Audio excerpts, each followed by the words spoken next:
I de næste minutter skal vi beskæftige os lidt med, hvordan lys- og kontrastregulering det påvirker et billede og de tab, der ofte følger med, hvis man går alt for hårdt til værks. Til det formål her har jeg valgt et billede med et pænt histogram og har placeret et histogram her, fordi når vi justerer, så vil vi kan naturligvis få preview, så kan vi se her i billedet, at der sker noget. Heroppe, der kan vi se, hvordan det påvirker pixelen. Et histogram, det er jo fordelingen af pixel i deres værdier. Hernede, der har vi alle pixel med 0, og heroppe 255, og så er alle værdierne her imellem i midten, 128 af tallet. Vi kan se, at der er mange pixel her. Kurven er høj. Det er skyen. Det er himlen, der bidrager mest herover, måske også lidt nede fra vandet.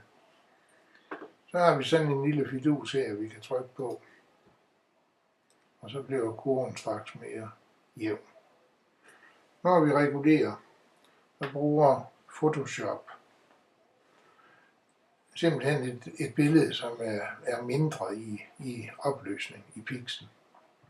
Måske cirka 10% af, hvad originalbilledet er. Det gør, at histogrammet hurtigt kan følge, eller det bevirker, at histogrammet ikke kan følge med justeringen, men med en lidt ujævn kurve. Når vi trykker på den omtalte advarselstrekant, så vælger vi billedets fulde opløsning. I det her tilfælde er det et billede på 10 megapixel. Vi vælger at vinge af hernede ved Use Legacy. Grunden til, at det ikke er default, at den er slået til, det er fordi, at det er en dårligere lys- og kontrastregulering. Billige editeringsprogrammer, de bruger udelukkende den her form for regulering. Forklaringen er den, at rent programmeringsmæssigt, der er det betydeligt nemmere at lave en lys- og en kontrastregulering på den her måde. Vi ser lige, hvad der sker, når vi skruer ned for lyset. Så trykker vi her for at få en kurve. Her har vi den oprindelige kurve. Histogrammet, det er i øvrigt et RGB, ikke? Man kunne også have valgt et luminans. Det gør ikke en stor forskel, når man demonstrerer. Her kan vi se den oprindelige, og så lige konturerne af den oprindelige. Det, der er sket, det er, at vi har lagt noget til. Og når vi lægger noget til, så skubber vi alle pixelene ned imod 0. Når vi kommer derned, vi kan ikke gå under 0. Så alle de pixel, vi har skubbet ned i den ende, de lægger sig i søjlen her, ikke? Og på 1, 0. Altså simpelthen tallet 0, og det vil sige, at der er ingen forskel på dem, og de informationer, fordi tidligere, det er nok sådan noget som det her, vi har skubbet. Hvis vi nu gør sådan, så har vi skubbet, så meget har vi skubbet ud over kanten på bogstaveligt, eller rettere og mere korrekt, ikke givet værdien 0. Og når de alle sammen har 0, ikke, jamen, så er der ingen forskel, og så er der ingen informationer. Det er bare sort. Nu tager vi, og så skruer vi op for lyset, så bevæger vi os selvfølgelig den modsatte vej. Det vi har skubbet den, det kan vi se her, det er cirka det der stykke. Og det er, der er ingen diskussion om, altså vi har fjernet informationer i de lyse områder. De hvide, hvis vi tager bådene dernede, der er jo nogle små konturer i det hvide, de er væk. Det bliver bare hvidt. Det hele, I kan også se her, den er kridhvid. Og oppe i skyen, ikke, der går der også informationer tabt. Trykker vi alt ned og trykker på, når vi trykker alt ned, så bliver cancel til reset. Vi trykker, og så får vi default indstilling, og så kan vi se, at den har vinge. Der er ikke Use Legacy, det er ikke valgt. Og det er, fordi det er en ringere måde. Men vi vælger den, fordi vi skal lige have kigget lidt på kontrast. Når vi skruer ned for kontrasten, så oplever vi for det første billede, det er jo meget kontrastfattigt. Alt hvad der er hvidt og hele det der område, det har vi jo trængt ind imod midten. Inde i midten, der har vi jo det grå. Så der er flere og flere pixel, der er kommet over i retning af det grålige. Og det gælder også de sorte, de er jo næsten blevet grå. Så vi har det hele sammen der, det vil sige antallet af pixel, ikke der, det kan vi se, at kurven den er også højere for hele området. Og der sker også det, at nogle af pixelene, de får simpelthen samme værdi. Og når de får samme værdi, så kan man ikke skelne med, så er der jo ikke en information. Hvor der tidligere var en forskel, som man kunne registrere i billedet, ikke der, den er måske udlignet. Og det betyder ret enkelt, at der er informationer, der forsvinder.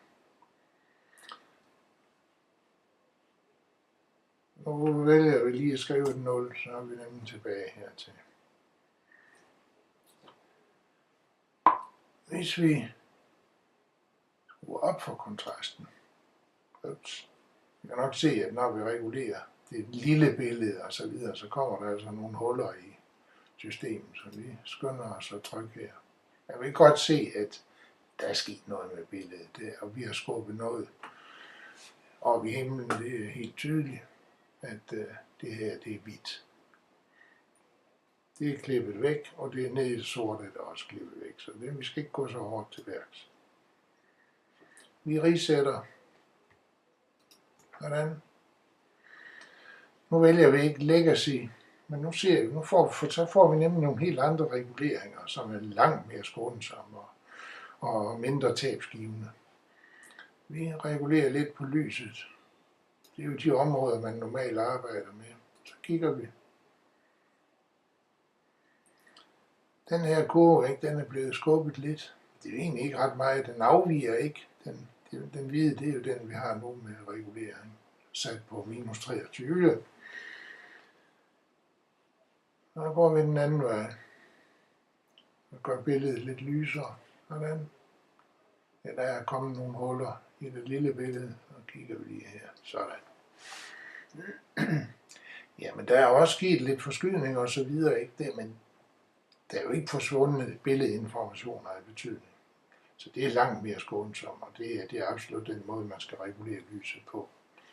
Det er jo også den måde, sådan noget som kurve og levels fungerer på.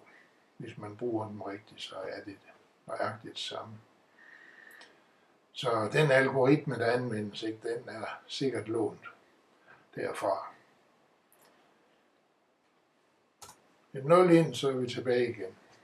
Så skruer vi ned for kontrasten. Du kan godt se, at på det lille billede, der giver nogle spike der, nogle huller og så videre.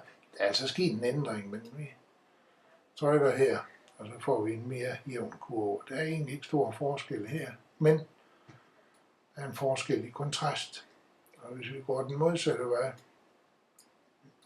og skruer op for kontrasten,